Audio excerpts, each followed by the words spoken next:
पोपटलाल पूरे दिल्ली शहर में बड़ी बड़ी डींगे मारने के लिए प्रसिद्ध था। साथ ही वो अव्वल दर्जे का पेटू भी था। उसकी इस आदत के चलते कोई भी आदमी उसे अपने घर भोज पर नहीं बुलाता था। फिर एक दिन पोपटलाल अपनी बहन के घर जाता है, जो दूसरे शहर में रहती थी। अरे पोपटलाल, बड़े दिनों के बाद तुझे मेरी याद आई।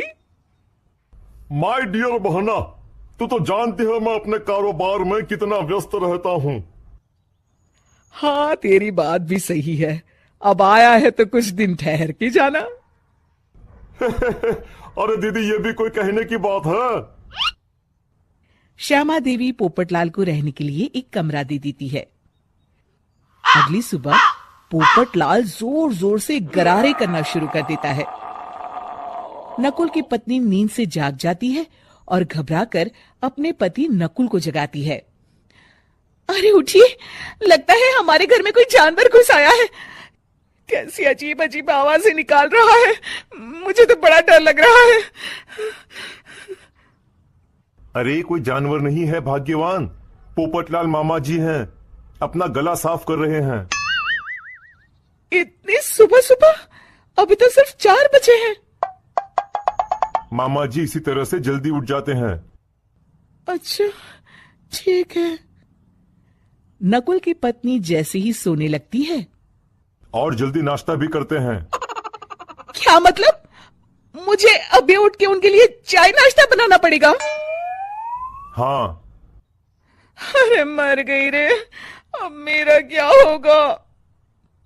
फिर थोड़ी देर के बाद नकुल की पत्नी मामा जी के लिए चाय नाश्ता बनाने में जुट जाती है। अरे भाई वाह, बड़ी अच्छी खुशबू आ रही है।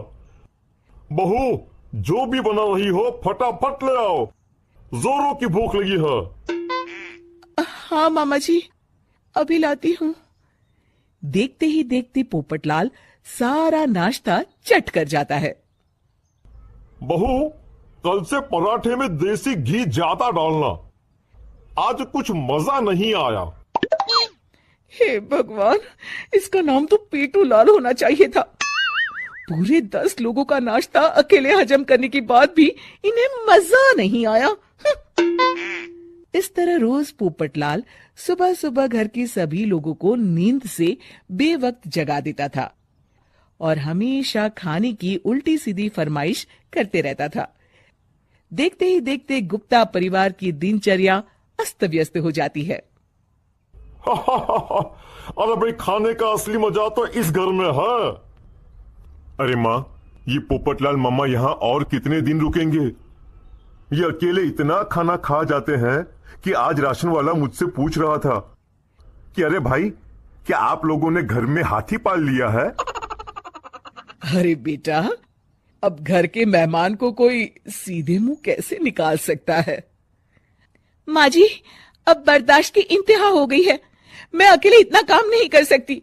आखिर मैं भी इंसान हूँ। मैं कल ही अपने मायके चली जाऊंगी। अरे भाग्यवान, हम सबको मुसीबत में अकेला छोड़कर तुम कहां जा रही हो? जरा सब्र करो, मैं कुछ सोचता हूं। अगले दिन एक डॉक्टर साहब उस घर में आते हैं। अरे नकुल बेटा, ये डॉक्टर यहां क्यों आया है? अरे मामा जी, माँ की तबीयत बहुत खराब है। तबीयत तो खराब होगी ही, तुम लोग उल्टा सीधा खाना जो खाते रहते हो। देखो नकुल, मैं तुम्हारा फैमिली डॉक्टर हूं, इसलिए आज से मैं जो कहूंगा तुम सबको वही खाना रोज खाना पड़ेगा। आजकल कितनी बीमारियां फैल रही हैं, पता भी है तुम्हें? आज से तुम सब सिर्फ सलाद और करेले का जूस पियोगे, समझे? डॉक्टर अंकल, आप ठीक कहते हैं। पोपटलाल घबरा के, अरे क्या खाक ठीक है? भांजे, ये डॉक्टर सीधे सीधे हमें घास फूस खाने के लिए कह रहा है। अरे मैं कहता हूँ भगा इस डॉक्टर के बच्चे को यहाँ से। अरे मामा जी, डॉक्टर साहब ठीक ही तो कह रहे हैं। इसी बहाने आपका इतना बड़ा पेट जो बाहर निकला हुआ है वो अंदर हो जाएगा। इस तरह गुप्ता परिवार रोज खाने में सिर्फ सलाद खाना शुरू कर देता है। बेचारे पोपटलाल का बुरा हाल हो जाता है। ये लीजिए मामा जी, ताजा ताजा करेले का जूस। अरे नहीं नहीं बहू, मैं मरने से पहले मरना नहीं चाहता। मुझे तुम लोग माफ करो। यह भेड़ बकरी वाली जिंदगी तुम लोगों को मुबारक हो। मैं तो चला यहां से। पोपटलाल अगले दिन ही घर छोड़कर चला जाता है। क्यों बेटा नकुल, मेरी अदाकारी कैसी थी?